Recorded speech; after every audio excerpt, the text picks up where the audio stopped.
Welcome to This Explainer. Today, we're going to unpack a massively complex, decades-long geopolitical chess match. We're looking at the unbelievable cascade of historical events, treaties, and sweeping industrial shifts that made the attack on Pearl Harbor almost inevitable. You see, this isn't just a story about a single morning of conflict. Not at all. It's a completely objective look at how the dominoes of empire, resource dependency, and global diplomacy fell over the course of nearly a century. 2,403. That's the staggering human cost and casualties on the morning of December 7, 1941. Alongside that unimaginable loss of life, the American military saw 19 ships utterly destroyed or crippled and well over 300 aircraft ruined in just a little over an hour. It was a day of sheer absolute devastation, and it literally altered the course of human history in an instant. Which brings us to the central mystery we're unraveling today. But why did Japan attack the USA? I mean, what drove this nation to strike such a massive blow against a dormant giant? To truly understand the desperation, the complex strategy, and the geopolitical trap that led to that devastating morning, we can't just look at 1941. We actually have to hit rewind almost 90 years. Section 1. Isolation to Forced Opening. So, let's go back to the 19th century.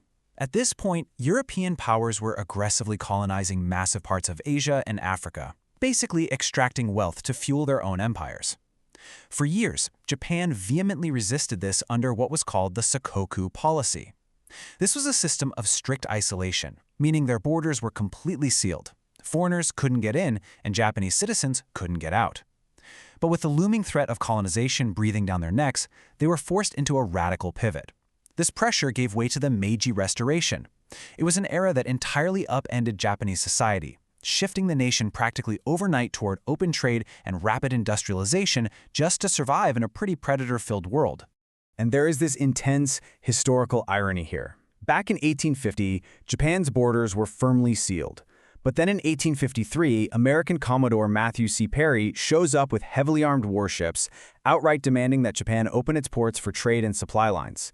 By 1854, lacking a modern military to actually fight back, Japan was literally forced by the United States to sign treaties opening its borders. So the really crucial takeaway here is that it was the US that forcibly broke Japan's isolation. They basically laid the very first domino that would eventually lead to Pearl Harbor. Section 2. Rise of Imperial Japan. You see, Emperor Meiji realized something incredibly fundamental. If Japan remained weak, it was inevitably going to become a European colony. The only way to prevent that? Well, they had to beat the Western powers at their own game and become a powerful empire themselves. But Japan lacked natural resources, so they executed an aggressive economic strategy. They started importing raw materials, like cotton, then used the rapid industrialization to manufacture goods and exported them globally. By the 20th century, they were a top global exporter. And concurrently, they used all this newfound wealth to build a world-class, fearsome military. They realized they needed to expand their territory to secure the resources required to maintain their independence and power. Japan's relentless imperial expansion across Asia was swift and it was brutal. In 1894, they defeated China in the First Sino-Japanese War, scooping up territories like Taiwan. Then in 1904, they totally shocked the Western world in the Russo-Japanese War. They actually defeated a major European power, though at the massive cost of over 100,000 lives combined. This was quickly followed by the annexation of Korea in 1910 and a heavy push into Manchuria by 1931. Make no mistake, Japan had officially become the dominant military force in Asia. But as you might guess, this rapid expansion deeply alarmed the West, bringing us to a massive diplomatic breaking point. When Japan's actions in Manchuria were condemned by the League of Nations, Japan felt there was an immense double standard at play. From their perspective, European nations had just spent centuries violently colonizing the globe. Yet, when Japan adopted the exact same behavior to secure its own borders and economy, suddenly they were villainized. Angered by what they saw as blatant hypocrisy, Japan abruptly abandoned the League of Nations, totally isolating themselves diplomatically. Section 3. The devastating oil embargo. As Japan continued its brutal invasions, pushing really deep into China and French Indochina to seize resources and oust European influence, the United States was growing deeply alarmed. The rivalry between these two powers was reaching an absolute boiling point, but Japan's fearsome war machine had a critical, fatal vulnerability. Despite all their military might, a staggering 70 to 80% of Japan's oil came directly from just one source, the United States. Their entire economy, their factories, their ships, and their planes relied completely on American goodwill. Recognizing this massive leverage, the U.S. began tightening the economic noose, trying to force Japan to halt its expansion. First, the U.S. cut off vital exports of steel, iron, and copper. When Japan didn't back down, the U.S. played its ultimate trump card, a total, complete embargo on oil. And, at America's urging, the Dutch East Indies refused oil supplies to Japan as well. Almost overnight, Japan's industry began to grind to a total halt. Their military vehicles and aircraft were literally on the verge of becoming useless metal husks. Emperor Hirohito's government faced total collapse, which forced a desperate final pivot toward war. Section 4. The Pearl Harbor Strategy. Faced with this complete economic strangulation, Japan formulated an audacious, and frankly drastic, solution to their resource crisis.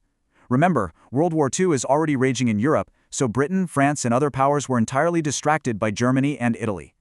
The US was really the only remaining major threat to Japan in the Pacific. Japan's real prize was invading Singapore, the Philippines, and the Dutch East Indies to seize oil and natural resources to save their empire. But to do that without any US interference, they needed a primary objective first. They had to preemptively cripple the US Pacific Fleet, which was stationed thousands of miles away in Hawaii. Admiral Isoroku Yamamoto masterminded a brilliant, albeit totally devastating tactical plan.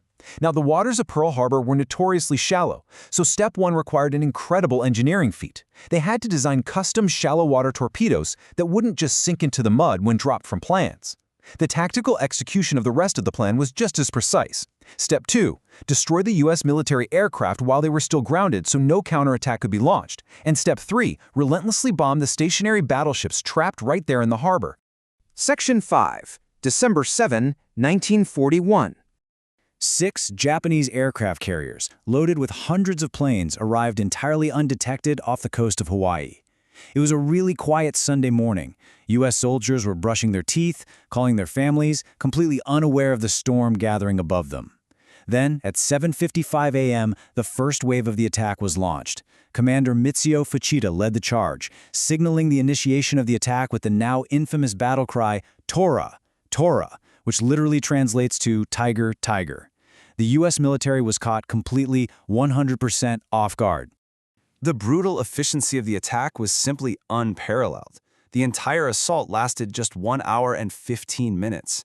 In that short window, the Japanese forces successfully executed their preemptive destruction of the U.S. aircraft right on the airfields.